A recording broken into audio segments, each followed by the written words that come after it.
Do you want more success, more growth, more results? Then it's time for the Boundless Success Accelerator from the Modern Observer Group. This isn't your average coaching program. It's where top performers come to dominate. Weekly group sessions, on-demand coaching, a community that's got your back, and a power-packed library of tools to supercharge your business and career. No more excuses, no more waiting. Get in, level up, and start building the life you've been dreaming about. Visit us at modernobserver.com/boundlesssuccess to join today. Let's get you to the next level. We're here because the news is being distorted. We're here because people are being inundated with misinformation on social media. We're here because people are being judged guilty until proven innocent. We are fighting back with facts. This is not a safe zone, so buckle up, Buttercup. This is the raw, naked truth.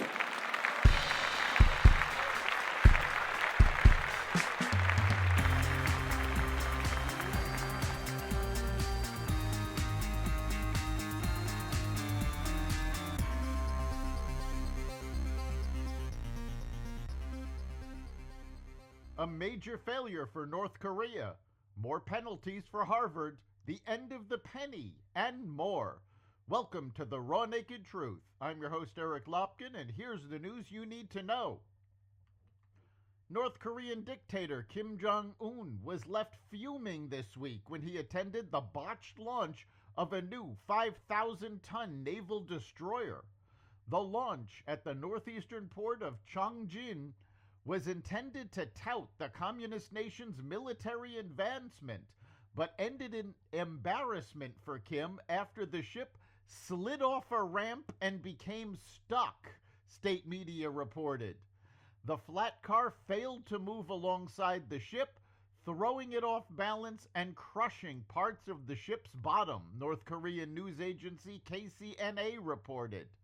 Its stern slid down the launch slipway, while its bow section failed to leave the ramp. The Department of Homeland Security is eliminating the student visa program at Harvard University due to pro-terrorist conduct at campus protests. It's a severe consequence for what DHS claims is Harvard's refusal to comply with its request for behavioral records of student visa holders. This administration is holding Harvard accountable for fostering violence, anti-Semitism, and coordinating with the Chinese Communist Party on its campus, said Secretary Kristi Noem. It is a privilege, not a right, for universities to enroll foreign students and benefit from their higher tuition payments to help pad their multi-billion-dollar endowments. Harvard had plenty of opportunity to do the right thing. It refused. They have lost their student and exchange visitor program certification as a result of their failure to adhere to the law.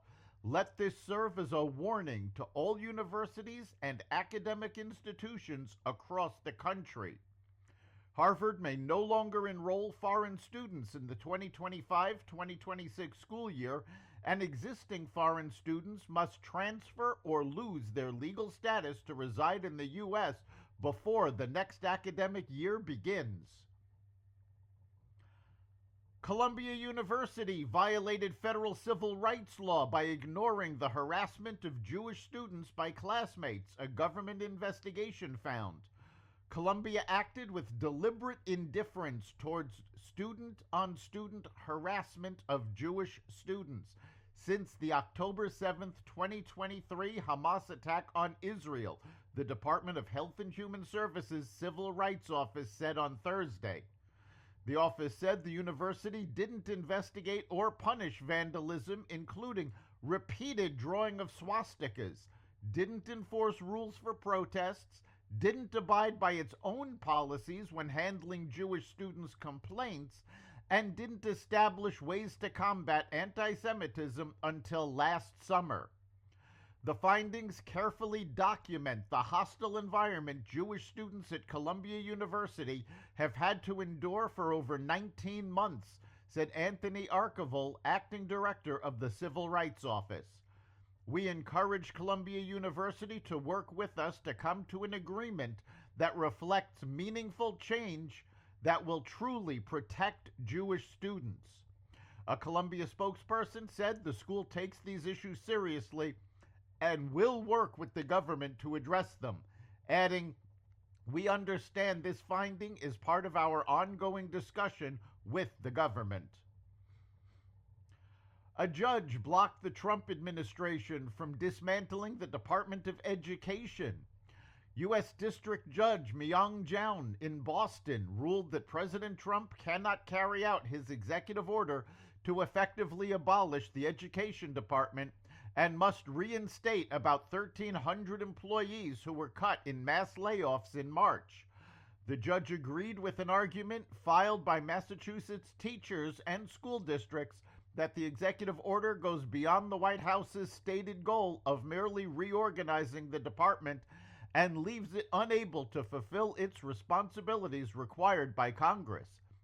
The Trump administration quickly responded, saying the judge overstepped his authority while promising to challenge the decision. The U.S. government is phasing out production of the penny, which has been in circulation for centuries. In a cost-cutting move that is projected to save $56 million a year, the Treasury made it its final order of blank pennies this month and will stop putting 1-cent coins into circulation by early 2026. As pennies fade from use, businesses will need to round up or down to the nearest 5 cents, the Wall Street Journal reported. By halting production of the penny, the U.S. Mint, the coin-producing bureau of the Treasury, projects an immediate annual savings of $56 million in reduced material costs. In the last 10 years, the cost of making the coins has risen from a little over 1 cent to nearly 4 cents per penny, a spokesperson for the Treasury Department told Fox Business. That's the Raw Naked Truth.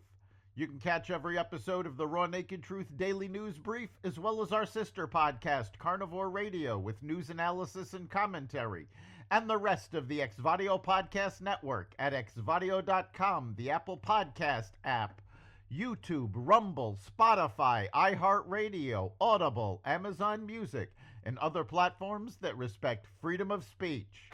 We'll see you next time.